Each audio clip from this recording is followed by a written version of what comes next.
नमस्कार मित्रांनो, मी तुमची लाडकी वडापाव गर्ल। आज सकाळीच उठून निसर्गाचा आनंद घेऊन मी थेट चाललेली आहे मालवणच्या मच्छी लिलावला, जिथे आम्हाला समुद्रातली एकदम ताजी मच्छी मिळणार आहे। त्यासाठी आम्ही पटपट चप्पल घातली आणि घराबाहेर पडलो। गेट खोलला आणि घरातून बाहेर निघालो ते थेट रस्त्यालाच लागलो। त्यानंतर रस्त्यावरून चालत असताना मला तर अक्षरशः मस्त नारळाची झाडं, चिक्कूची झाडं, फुलांची झाडं, एवढी सुंदर झाडं बघायला मिळाली ना। तसेच चालत आम्ही रस्त्यावर आलो। तो रस्ता पूर्ण खाली होता, सगळीकडे हिरवळ पसरलेली आणि आम्हाला दिसलं हे मंदिर। हे मंदिर आहे जरीमरी देवीचं मंदिर, जे शिवाजी पुतळ्याच्या रस्त्यावरून आतमध्ये जाऊन लागतं आणि हे मालवणात सगळ्यात जास्त प्रसिद्ध आहे। हे सर्वात जुनं मंदिर आहे आणि जागृत देवस्थान आहे, म्हणून ह्याची खूप ख्याती आहे। तुम्हाला माहितीये का, हे मंदिर पहिले छोटं होतं, हळूहळू या मंदिराचं बांधकामाची सुरुवात झालेली आहे। म्हणजेच प्रत्येक भक्त येऊन आपल्या आवडीने हवी तितकी देणगी देतो मंदिराच्या बांधकामासाठी। हे दृश्य बघितल्यात मंदिराचं किती सुंदर दिसतंय ना, तितकंच मंदिर आतून खूप आकर्षित आहे। मंदिराची कमांड बघितलात किती भारी वाटते आणि आतमध्ये गेल्यावरती तुम्ही बघितलात तर मंदिराचा गाभारा इतका थंड आणि शांत आहे ना।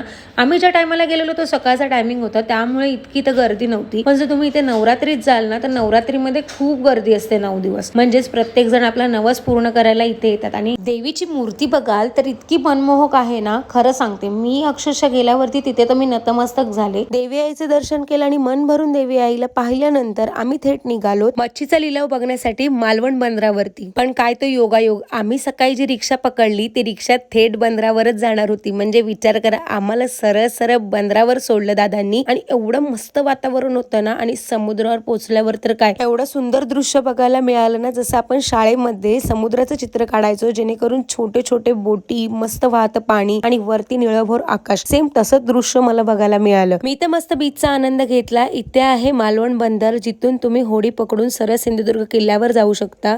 तर आज मी आलेली इथे मालवण बीचला आणि मालवण बीचला तुम्ही बघू शकता समोरच सिंधुदुर्ग किल्ला आहे आणि इथे बोटी पण आहेत समुद्रामध्ये गेलेल्या, जे इथे ताजी मासे पकडून आणतात। आणि मेन ताजे मासे पकडून आणल्यावरती इथे समोर बंदरावरती लिलाव लागतो मच्छीचा। मी समोर तिथे बंदरावर गेलेली, जिथे चालतो मच्छीचा लिलाव, पण तिथे खूप क्राऊड होती म्हणून मी व्हिडिओ नाही काढली। पण मी तिथे मच्छी घेऊन आलेली आहे, जी तुम्ही बघू शकता कुठली मच्छी आहे ती।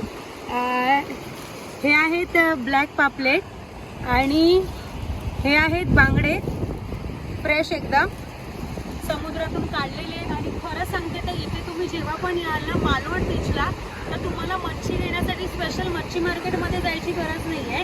तुम्ही बीचला आलात ना, तर समोरच तुम्हाला तिथे लिलाव भेटेल आणि लिलावला एवढी जबरदस्त आणि बेस्ट प्राईसमध्ये तुम्हाला जबरदस्त मच्छी मिळते, ती पण जास्त क्वांटिटीमध्ये। मी तिथूनच घेतली आहे। आम्ही इथे एकदम रिझनेबल रेटमध्ये आमच्या आवडतीची मच्छी घेतली, ती पण एकदम फ्रेश। तुम्हालाही फ्रेश मच्छी खायला आवडते का आणि ती कोणती आहे ती आम्हाला कमेंटमध्ये नक्की सांगा।